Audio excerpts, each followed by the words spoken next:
Now, lately as a fellow New Yorker, I can't help but to notice the change of dynamics in hip-hop right now. The West Coast is having a blast, the South still staying strong since the 2000s, and the Midwest still got something going. It seems like every region of hip-hop is making a buzz, while New York feels like it's at the bottom right now. Which makes me question, does the title King of New York still exist? This title has symbolized dominance, cultural influence, and lyrical prowess in the birthplace of hip-hop itself, New York City. For decades, being crowned the King of New York was the ultimate validation for rappers, representing the pinnacle of success in a city that sets the standard for greatness in the genre. But with the changing dynamics of the music industry, the rise of digital platforms, and a broader diversity of artists emerging from New York, is this title still relevant? To answer this, we'll first have to examine the history and then the criteria and the voices shaping the New York rap scene.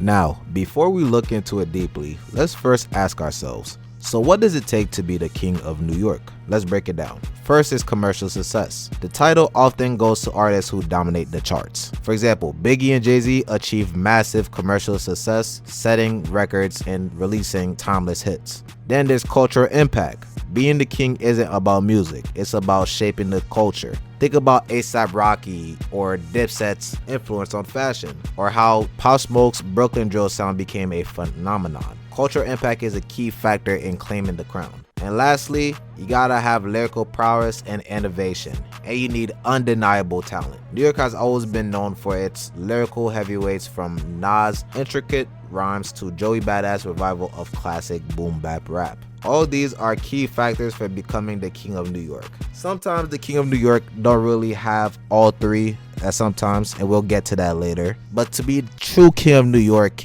and be known as a timeless artist, you gotta have all three. So now that you understand, let's start on the history of King of New York. The idea of the King of New York title first gained traction in the 1990s during the golden age of hip-hop. This was a time when New York was the epicenter of the genre and competition was fierce. The notorious B.I.G., also known as Biggie Smalls, was one of the first rappers to ever claim this title. His larger-than-life persona, coupled with success of albums like Ready to Die and Life After Death, cemented his position as a dominant force in East Coast rap. Biggie's adaptation of the nickname Frank White, inspired by the crime film King of New York, solidified his association with the title. His ability to balance gritty storytelling with mainstream appeal made him a legend, and when he declared himself the king, it was hard to argue otherwise. There were a lot of rappers that challenged his throne during his reign, like Nas, Wu-Tang, Mobb Deep, and A Tribe Called Quest, just to name a few. But Biggie was still the most dominant out of New York. When there was the East versus West Coast feud, Pac was the face of the West Coast while Biggie was the face of the East Coast. But sadly, from the result of the feud,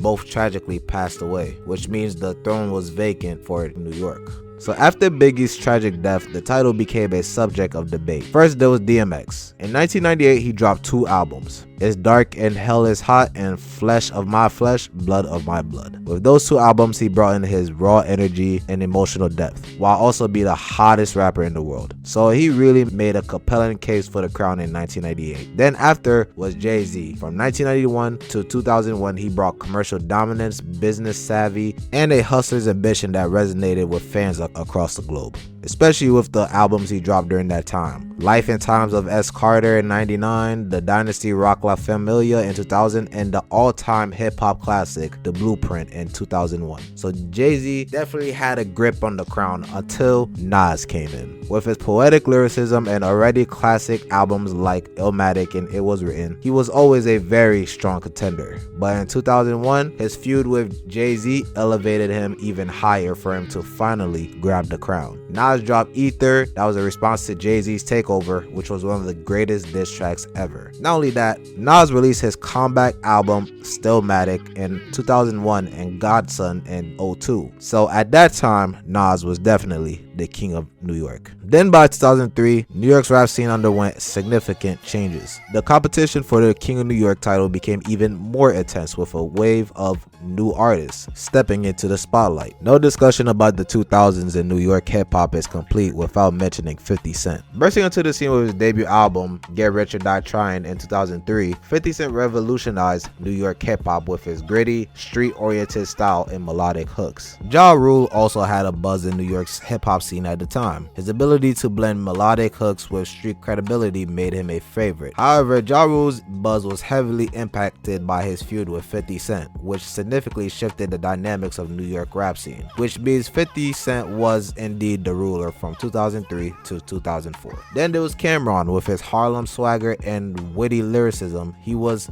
indeed another key figure of the 2000s. As a leader of the Diplomats, or Dipset, Cameron played a crucial role in redefining New York hip-hop. The Diplomats' influence extended beyond music, with their bold fashion choices and street credibility shaping a generation. But those artists, I'll say definitely like the big four when it comes to the Kings of New York convo in the 2000s. Each of these artists brought something unique to the table, and their competition helped shape the identity of New York hip-hop for years to come. So let's fast forward to the 2010s. New York hip-hop saw a resurgence as artists sought to reclaim the city's prominence in a genre increasingly dominated by Southern rap. This decade was marked by diversity, innovation, and a blend of old school and modern influences. Here are some artists during the 2010s that definitely took the crown. A$AP Rocky is one of the names that emerged as a leading figure in New York hip-hop during the 2010s. His 2011 breakout mixtape Live Love A$AP blended Southern rap influences with Harlem swagger, showcasing his versatility. And then by 2013, he dropped his debut album Long Live A$AP, which also showcased his versatility and mixes with Southern rap and Harlem swagger. Tracks like Peso and Goldie highlighted his lyrical skills, while his focus on fashion and visuals set him apart. The larger A$AP mob, included artists like A$AP Ferg, brought a collective energy to New York's rap scene, pushing boundaries and challenging stereotypes of what a New York rapper could be. And then we have the Queen. There's definitely no discussion of the 2010s that is complete without Nicki Minaj. While she rose to prominence in the late 2000s, the 2010s solidified her as one of hip-hop's most dominant forces. Albums like Pink Friday, The Pink Print, and Queen showcase her lyrical prowess and ability to create crossover hits. Tracks like Anaconda, Starships, and Moment for Life were chart toppers, while her verse on Kanye West's Monster remains a defining moment in hip-hop history. Nicki's influence extended for beyond music, as she became a global icon and inspired a generation of artists. Also in the early 2010s, for the King of New York conversation, Joey Badass emerged as a torchbearer for New York's classic boom bap sound. His 2012 mixtape 1999 was a love letter to the golden age of hip-hop, drawing comparisons to legends like Nas and MF Doom.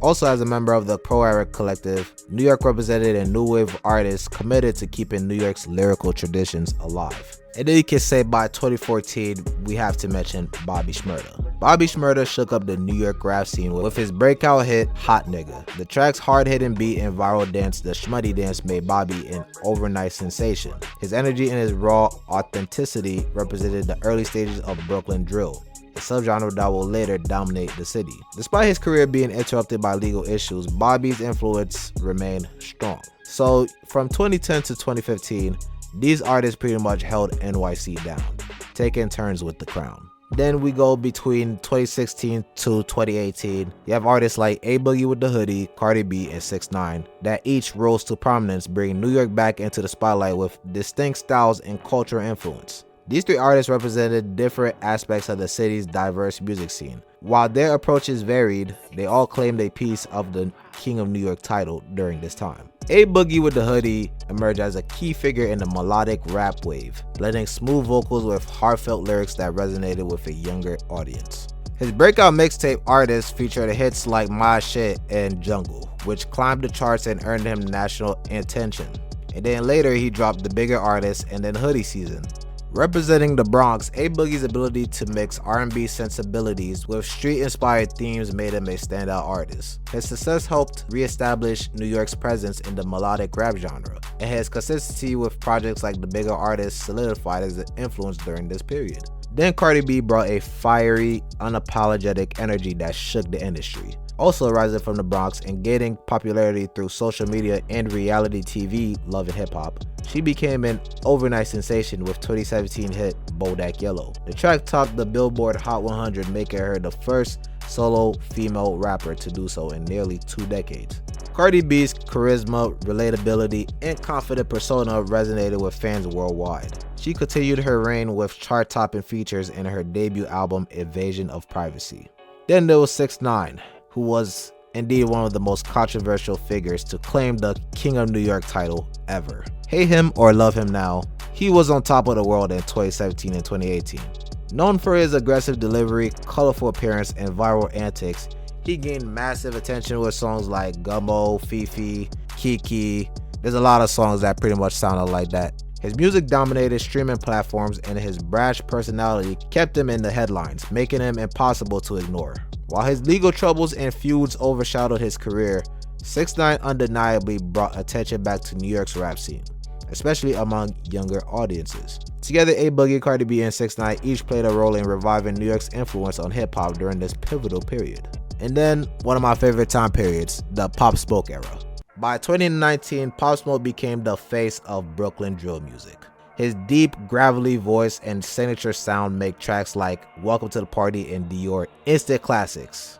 Pop Smoke's projects Meet the Woo 2, and his 2020 album Shoot for the Stars, Aim for the Moon further solidified his legacy even after his tragic death. His impact paved the way for other NYC drill artists. But it's not just NYC that was going crazy. Let's go all the way to Buffalo with the Griselda Collective, featuring Westside Gunn, Conway the Machine, and Benny the Butcher. By the late 2010s, they brought a raw, gritty sound reminiscent of 1990s New York rap. Their boom-bap beats, vivid street narratives, and independent approach earned them critical acclaim, proving that New York's underground scene was still alive and thriving. And they've easily dropped consistent, phenomenal albums throughout the years. So the 2010s marked a turning point for New York hip-hop. The decade was defined by a mix of revival and innovation. Joey Badass and Griselda kept lyrical traditions alive. A$AP Rocky and Nicki Minaj pushed boundaries. Artists like Bobby Shmurda and Pop Smoke led the rise of drill music. Meanwhile, Cardi B, A Boogie, and 6ix9ine's viral dominance added to the diversity of the scene. This decade set the stage for genre's continued evolution in the 2010s and beyond.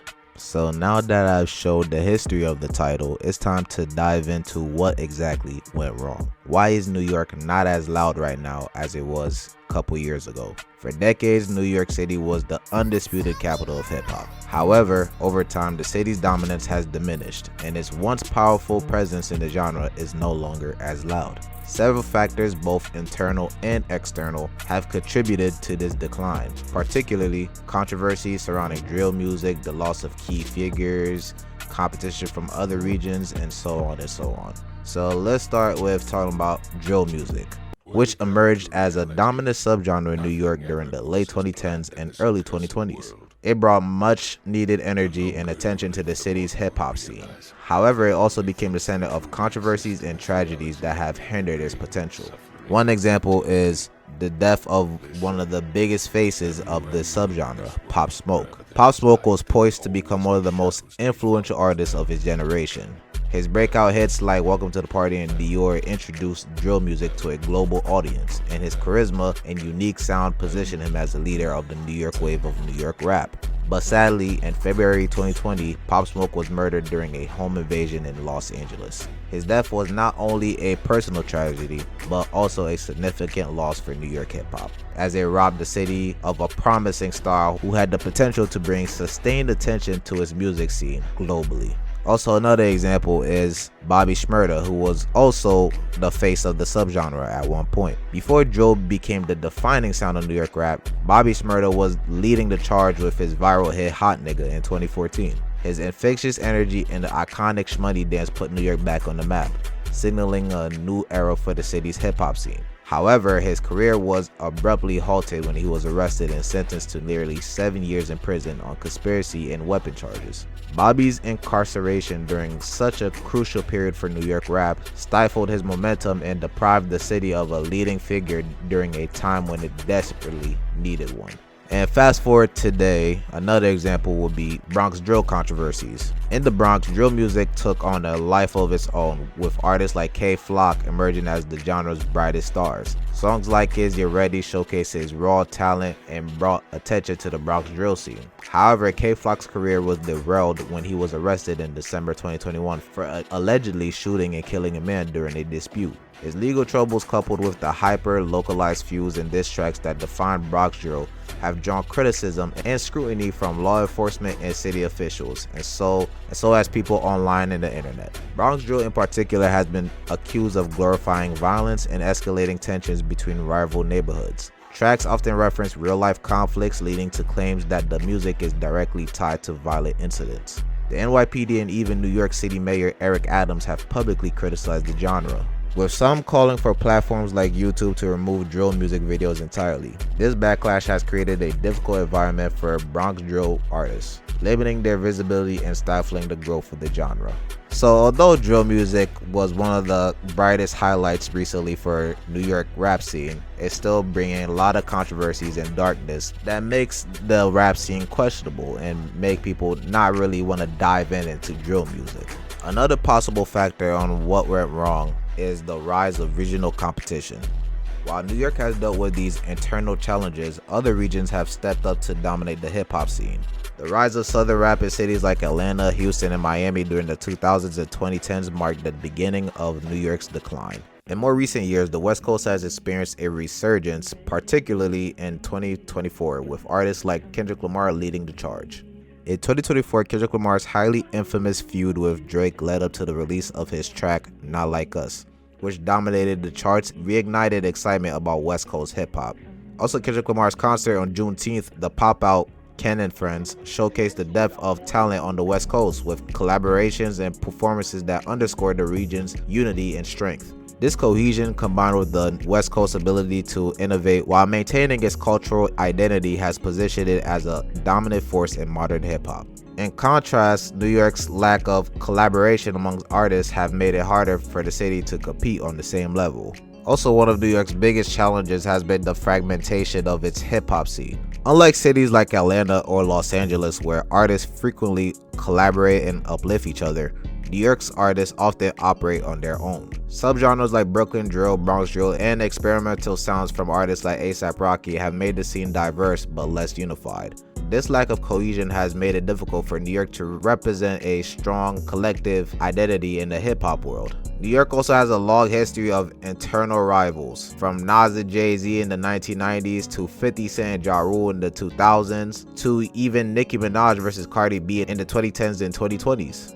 While competition can drive innovation, these conflicts have sometimes fractured the scene and distracted from collective progress. The controversies surrounding drill music in particular have added fuel to the fire. As I said before, law enforcement and city officials been cracking down on drill, so artists feel targeted, creating an environment where creativity and collaboration are stifled. Also, there's shifts in the industry dynamics. The rise of digital platforms like Spotify, SoundCloud, and YouTube has took over the music industry, allowing artists from anywhere to break into the mainstream. While this has been great for the genre as a whole, it has diluted New York's historical dominance. In the past, record labels headquartered in New York had significant control over the industry, but today, success is determined more by algorithms and being viral than geographic location. So, can New York make a comeback? The challenges facing New York hip-hop, ranging from the controversies surrounding drill music to the rise of regional competition and the fragmentation of its scene, are significant. However, the New York's resilience and talent are undeniable. There's still artists that is rising like Cash Cobain, Xavier Sobase, and others, while veterans like Nicki Minaj, Nas, and A$AP Rocky remain influential voices in the industry. For New York to reclaim its position as a dominant force in hip-hop, it will need to address these challenges head-on. The King of New York may no longer be a singular figure, but the city's collective talent has the potential to make his voice loud once again. So what this means for New York hip-hop? New York hip-hop didn't really fall off. It just faced some tough challenges. The rise of southern rap, internal rivalries, and the struggles of adapting to a changing industry slowed the city's momentum, but New York is resilient. And artists like Cash Cobain, Xavier Sobase, the whole Griselda movement carrying the torch, the city has proven that it can always bounce back. New York's legacy is too strong to ever disappear. So, what do you think? Is there still a King of New York, or has the title become obsolete? Let me know in the comments below, and don't forget to like, comment, and subscribe for more deep dives into hip-hop culture. Thanks for watching. WOQA is out. Peace. Real nigga counted up Guadalupe. Short staff fella, gotta find where the loot lay. Touche, gotta touch up your toupee. Crochet got me tied up and everything. Words so tight, engraved in the wet rain. Volkswagen to an old school Escalade. Value, sentimental granddaddy mink. Mask on the face, wizard claiming that he down sheet. Sheesh, we gon' need you for the war, chief. Dorothy's pets, gotta spin like Dorothy's pets. Adore and ignore hard letters. Silver and gold, my bag.